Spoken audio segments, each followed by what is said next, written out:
Ya, Assalamualaikum warahmatullahi wabarakatuh. Selamat kembali lagi di video belajar sejarah Indonesia bersama dengan Bu Rosa yang pada kesempatan kali ini Bu Rosa akan menjelaskan kepada kalian tentang Indonesia pada masa Praksara.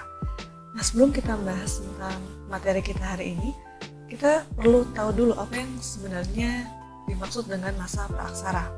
Nah, bagaimana pendapat kalian tentang kehidupan Indonesia pada masa Praksara itu sendiri? Kalau kita sekarang, kita kan tinggal di era milenial ya, tentu berbeda sekali dengan yang terjadi di masa Praksara. Nah, jadi kita lihat dulu penjelasannya. Dalam bahasa Inggris, masa Praksara kita kenal sebagai prehistory. Pre sebelum, histori sejarah. Jadi masa prehistory itu adalah masa sebelum sejarah. Emang ada ya masa dimana kita itu belum ada sejarah? Sejarah kan masa lalu gitu kan. Yang dimaksud masa sejarah adalah masa dimana ketika manusia itu udah kenal yang namanya tulisan.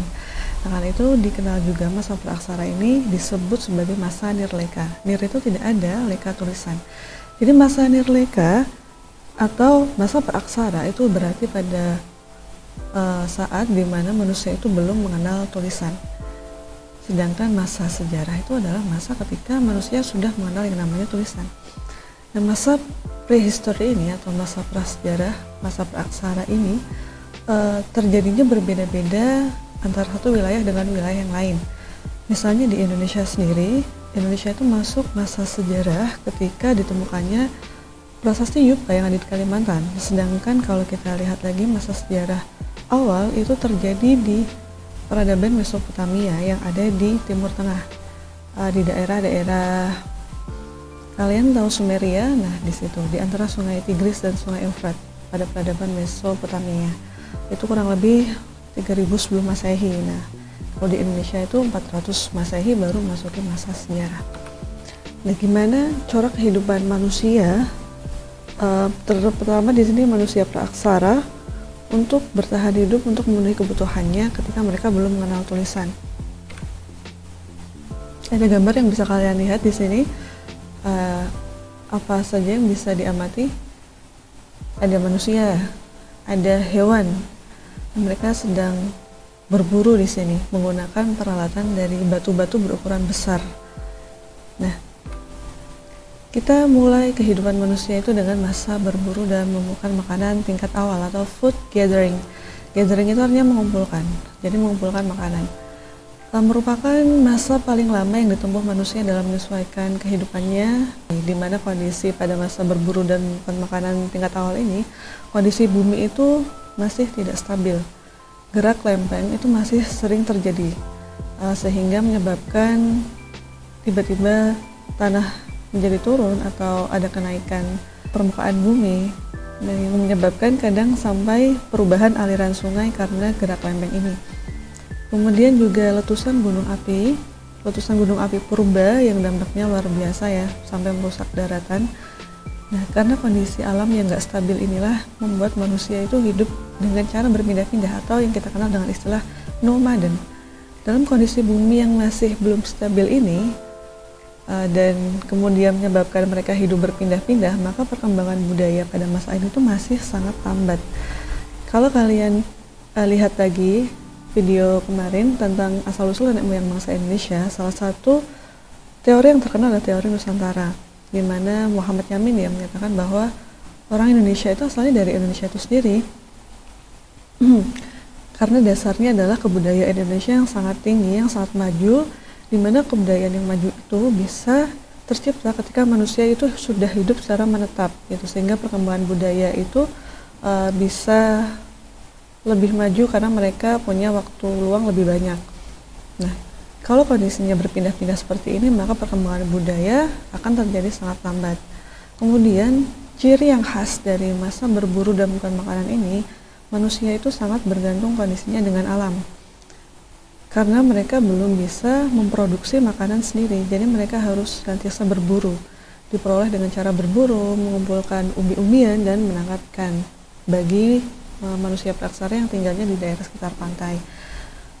Jadi perpindahan ini selain untuk menghindari bencana, juga untuk mengikuti perpindahan hewan-hewan buruan mereka. Mereka biasanya itu hidup di sekitar aliran sungai. Sebagaimana makhluk hidup yang lain juga, air itu kan sumber kehidupan utama ya. Jadi mereka hidup di sekitar aliran sungai. Karena itu banyak fosil-fosil yang ditemukan di daerah aliran sungai. Kemudian yang selanjutnya adalah mereka hidup dalam kelompok-kelompok kecil, biasanya 10-15 orang. Nah ini hal ini berfungsi untuk memudahkan langkah gerak mereka dalam mengikuti binatang buruan. Jadi tidak hidup dalam kelompok-kelompok besar karena itu akan menghambat pergerakan mereka. Jadi hidupnya dalam kelompok-kelompok kecil. Di situ nanti ada laki-laki, ada perempuan, dan ada anak-anak juga seperti itu.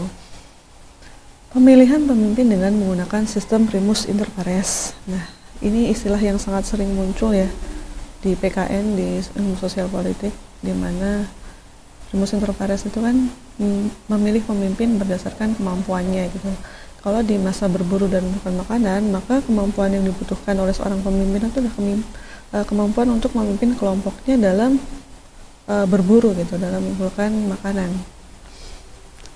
Selanjutnya ada menggunakan berbagai alat dari batu dan tulang yang sifatnya sangat sederhana. Seperti yang sudah kalian lihat di gambar yang tadi, mereka berburu itu tidak menggunakan senapan, tidak menggunakan jebakan, yaitu belum ada. Jadi mereka menggunakan alat-alat seperti batu-batuan yang ukurannya besar gitu. Kalau nanti kalian belajar tentang hasil budaya, kalian akan kenal yang namanya hasil budaya Paleolitikum. Jadi ukuran batunya besar, namanya kapak genggam gitu, karena penggunaannya digenggam. Yang terakhir adalah sudah ada pembagian kerja berdasarkan jenis kelamin. Biasanya yang laki-laki masih sederhana sekali ini sifatnya. Laki-laki akan berburu, kemudian melindungi kelompoknya. Perempuan itu nanti tugasnya adalah untuk mencari umbi-umbian dan menjaga anak-anak. Nah, selanjutnya kita masuk ke periode masa berburu dan mengumpulkan makanan tingkat lanjut. Di sini ada contoh sebuah gua atau ceruk bebatuan namanya Abyssos Roche, yang merupakan tempat tinggal sementara manusia praaksara. Kita lihat ciri-cirinya atau karakteristik dari corak kebudayaan dari masa berburu dan makanan tingkat lanjut ini. Sebenarnya tidak terlalu jauh berbeda dengan yang awal, hanya saja di sini mengalami beberapa kemajuan, terutama dalam kepercayaan manusia praaksara ya. Kondisi alam sudah mulai stabil, karena itu mereka kemudian mulai menetap sementara di suatu tempat atau yang kita kenal sebagai istilahnya itu semi-sedenter. Kalau berpindah-pindah kan nomaden, sedangkan ketika kita mulai menetap sebentar kemudian berpindah lagi, itu namanya semi-sedenter. Nah, punya kepandaian dalam membuat peralatan dari tulang dan kulit kerang, karena mulai banyak juga manusia praaksara yang tinggal di sekitar daerah pantai gitu. Nah, kalian akan ketemu yang namanya sampah dapur, nanti dikenal sebagai istilah Jochen Wadinger. Sudah menemukan api. Nah, kemudian karena mereka sudah mulai menetap secara sementara, maka mereka memiliki kemampuan atau waktu luang untuk melakukan hal-hal lain seperti membuat lukisan di dinding gua yang mereka tinggali. Jadi contoh gua-guanya itu Gua Loa di Ponorogo, lalu juga ada di Sulawesi Selatan Gua Leang-Leang, ada juga di daerah Kalimantan. Nah, biasanya lukisannya ini berkaitan dengan kepercayaan awal manusia praaksara. Yang mereka gambar itu biasanya hal-hal yang mereka temui sehari-hari, misalnya ya binatang buruan itu. Kemudian juga ada lukisan yang sangat terkenal itu adalah lukisan cap tangan berwarna merah biasanya. Nah, itu tuh diteliti dan disimpulkan sebagai usaha untuk menolak bala gitu, atau menolak roh-roh jahat. Nah, atau juga diinterpretasikan sebagai usaha atau perjalanan roh itu dalam menuju alam baka gitu. Sudah mengenal tradisi penguburan, walaupun sifatnya masih sederhana. Kemudian juga mengenal cara bercocok tanam, udah mulai food produce di sini dengan cara slash and burn. Slash and burn itu adalah sistem ladang berpindah. Jadi mereka menebangi hutan, membakar hutan, kemudian tanah yang subur itu mereka tanami. Tapi jangan kalian bayangkan cara tanamnya seperti sekarang ya, yang sudah teratur, yang sudah rapi, seperti itu tidak. Jadi hanya menebar biji-bijian yang mereka makan. Terus ketika mereka punya waktu luang itu kan, mereka tinggal secara semi-sedenter, itu mereka melihat bahwa buah-buahan yang mereka makan, dan di situ ada bijinya. Ketika mereka lempar atau mereka buang ke tanah itu ternyata tumbuh gitu kan. Nah, di sini juga manusia itu udah mengenal adanya kekuatan di luar kekuatan manusia gitu. Nah, itu kerennya di masa berburu dan menemukan makanan tingkat lanjut. Ketika tanah itu udah nggak subur lagi dan binatang buruan sudah mulai semakin sedikit, maka lahan itu akan ditinggalkan dan mereka berpindah kembali. Ini adalah contoh lukisan gua yang ada di layang-layang Sulawesi Selatan. Nah, ini seperti ini gambarnya. Keren ya? Gimana mereka cara gambarnya di gua itu menggunakan apa? Coba kalian bayangkan.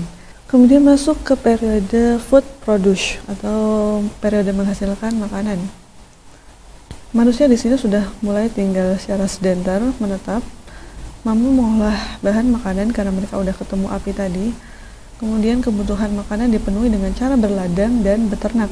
Jadi mereka sudah mulai menjinakkan binatang-binatang seperti anjing, itu untuk membantu mereka dalam perburuan, dan beternak ayam, kerbau, dan babi. Sudah menetap membentuk sebuah perkampungan yang sifatnya masih sederhana. Kebutuhan tempat tinggal dipenuhi dengan membuat rumah, tempat tinggalnya masih sederhana. Mengenal perdagangan barter, jadi saling bertukar hasil yang mereka sudah produce gitu, hasil yang mereka tanam. Kemudian aturan hidup masyarakat mulai berlaku yaitu untuk mengatur masyarakat ya, ada yang namanya norma. Itu sudah berlaku di sini. Contohnya adalah gotong royong. Kemudian bahasa sebagai alat komunikasi itu mulai berkembang. Food producing. Nah, ini contoh ilustrasi dari periode bercocok tanam. Yang terakhir adalah masa perundagian. Undagi, orang-orang yang ahli dalam pembuatan logam atau pertukangan. Kegiatan yang mereka lakukan itu nggak sekedar untuk memenuhi kebutuhan utama mereka bertahan hidup, tapi juga untuk memenuhi kebutuhan sekunder seperti perhiasan gitu kan. Alat-alat yang awalnya sederhana itu mulai diperindah, jadi mulai terpikir untuk memenuhi kebutuhan sekunder.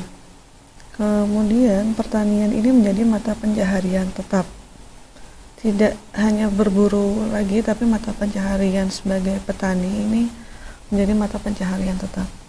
Kebutuhan akan tempat tinggal itu dipenuhi dengan membangun pedesaan yang lebih teratur lagi daripada masa bercocok tanam awal. Perdagangan yang bersifat barter itu sudah menyangkau tempat-tempat yang jauh, yaitu antar pulau. Adanya kelompok majemuk di sini, kelompok yang punya beragam profesi. Kalau sebelumnya mereka hanya bercocok tanam, maka di sini ada kelompok-kelompok baru, kelompok-kelompok yang satu mungkin petani, lalu ada yang tukang yang membuat peralatan dari logam. Nah, terus seorang pemimpin kampung merupakan primus inter pares tadi. Nggak sekedar berburu, tapi dia juga punya kemampuan untuk menyembuhkan orang sakit, memimpin upacara-upacara adat. Nah, itu contoh dari primus inter pares pada masa perundagian. Mahir menggunakan teknologi. Alat yang dihasilkan pada masa perundagian itu terbuat dari logam, yaitu perunggu dan besi.